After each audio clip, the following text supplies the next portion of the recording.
dito na tayo sa mga feeling perfect at sa makasalanan. Kayo na maghusga kung sino talagang tama. At magbigay lang ako ng opinion ko, okay? Panoorin natin. Kasi marites tayo eh. Ito ko lang mga kasyopa ko na meron akong pinafollow na vlogger na OFW dati sa Saudi Arabia. Na binlock ng asawa ko at hindi ko na rin finalo after that. I like her before kasi ang galing niya mag-emote sa mga kanta pag nag-reveal siya. And yeah, she's kind of funny too. Tapos last year nga, umuwi siya ng Pilipinas and then nag-for good na ata dito. And starting din, napansin ko, bakit hindi na siya dumadaan sa newsfeed ko? Yun pala, binlock nga siya ng asawa ko. Sabi ko, why? Bakit mo siya binlock? Nag-iisip talaga ako sa asawa ko nung time na yun. At ang sagot niya sa akin ay, kasi daw, lagi niya nakikita si kabayan na dinidisplay yung puwet niya. So, yan nga ang naging dahilan bakit siya binlock ng asawa ko. Actually, nagulat ako kasi nung OFW pa siya sa Saudi, syempre naka-uniform siya, pero nagta-tights din siya. Yun nga lang, hindi ganito kasagwa. Ang hindi ko lang maintindihan kay kabayan ngayon, bakit niya kailangan gawin yan? No? I mean, okay naman siya dati. Nakilala naman siya, hindi dyan sa puwet niya.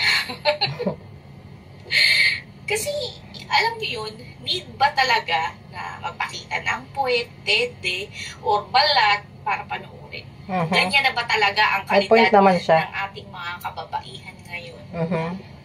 Ganyan na yung thinking, yung mindset. Masyado na kasing na-sexualize eh. Uso ngayon yan eh. Maraming manyakol. Mas maraming mga manyakis ngayon. Dati pag sinabing manyakis, ang tingin ko lagi eh, may mga edad na. Pero ngayon, as early as elementary, meron na rin. No? In your generation na dahil. Pilingera ka lang. Internet at social media. Kaya sana, kunting konsiderasyon naman po sa mga pwedeng makapanood sa inyo. Kasi, wala tayong magagawa eh. hindi naman nababantayan ng mga magulang na lahat ng oras. Sana no, ma-realize nitong mga sabik sa atin soon. Na trips nila yan? Masyado ka lang pakialamera din. Because not everything is about fame or money. Kung mo man yung dignidad at respect mo sa sarili mo. Ako content creator dyan na kung wala na silang ibang ma-content is yung kapwa vlogger ito naman yung tinitira nila. Nahihiya naman ako sa isang balik Islam na Muslima dyan na akala mo naman kung sinong malinis. Hindi naman ako syunga at alam ko naman na ako yung pinapatamaan mo. Bakit? May ginawa ba akong masama sa'yo?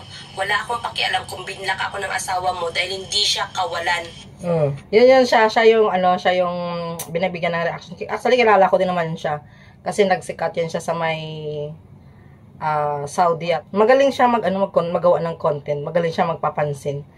So, yun ang trick niya eh. Kumaga yung sa lip-sync, magaling din siya. Basta magaling siya maggawa ng content. Kasi nga, di ba, kahit ang amo niya doon, mga kasama niya doon, supportive din sa kanya. So, kumbaga, ina-idol talaga siya dati. No, itong ano ba yung tawag niyan? Na, yun nga, na okay naman daw siya, ganyan-ganyan, bakit daw siya nag-change. So, well, una-una, okay naman yun kasi opinion niya yun. May point naman siya sa opinion niya. Pero, nagtataka siya bakit nagbago ito. Hindi naman natin talaga makontrol sa panahon ngayon. Gising din tayo papamaytayang. Alam mo kung bakit? Kasi nasa new generation na talaga eh. So, hindi ka na magtataka.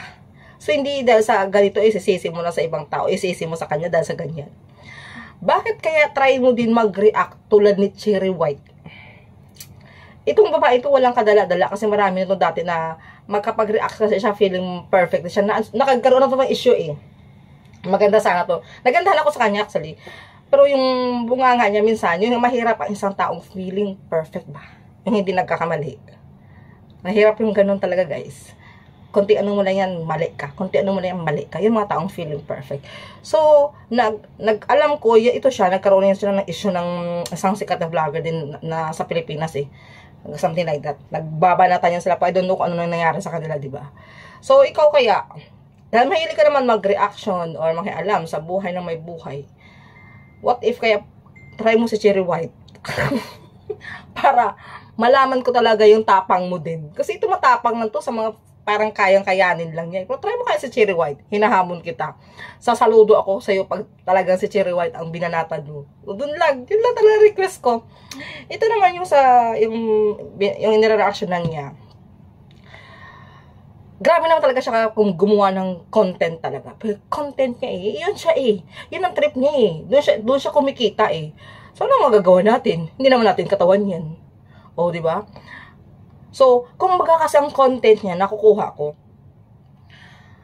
Ang content niya, sinasadya na talagang kunin ang inis niyo. Kung content creator ka, maintindihan. Pero ang paglabas-labas kasi ng mga awat po niya, ng mga, yung talagang, ano niya, hindi na, para sa akin, normal na yan. Kasi ang dami ng mga, mas malala pa nga yung ginagawa ng iba kaysa sa kanya. Sa kanya, pambisit lang yun talaga. Pero, yung mga ibang content niya, sinasadya talagang inisin ka. So, kuhang-kuha niya ang inis mo. Ako, pinapanood ko din naman siya. Minsan, natatawa na lang ako sa kanya eh. Pero, I don't have right to judge her talaga. Trip niya yan eh. No? Yan dito tayo sa social media, gumagawa ng content. So, yun ang content. Yung wala tayong magawa. Kung nag-change mo siya ng content, well, baka kasi doon lalong naging mabenta ang content niya.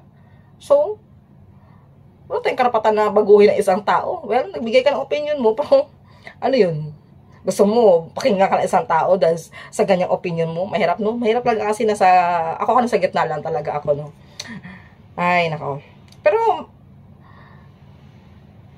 makapag-react, itong sila, sa totoo lang, alam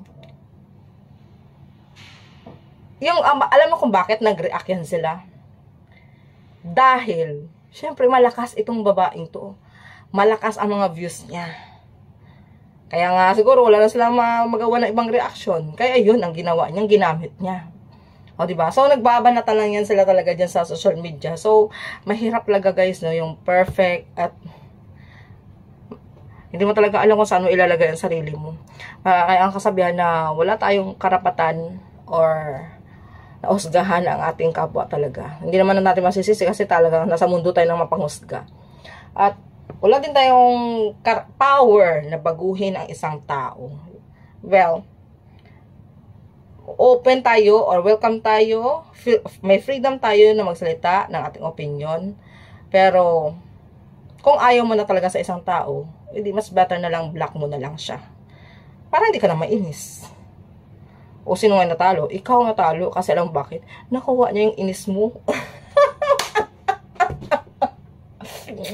Ganun lang kasi dito sa social media. Hindi pa babago sa iyan. Just ko learn.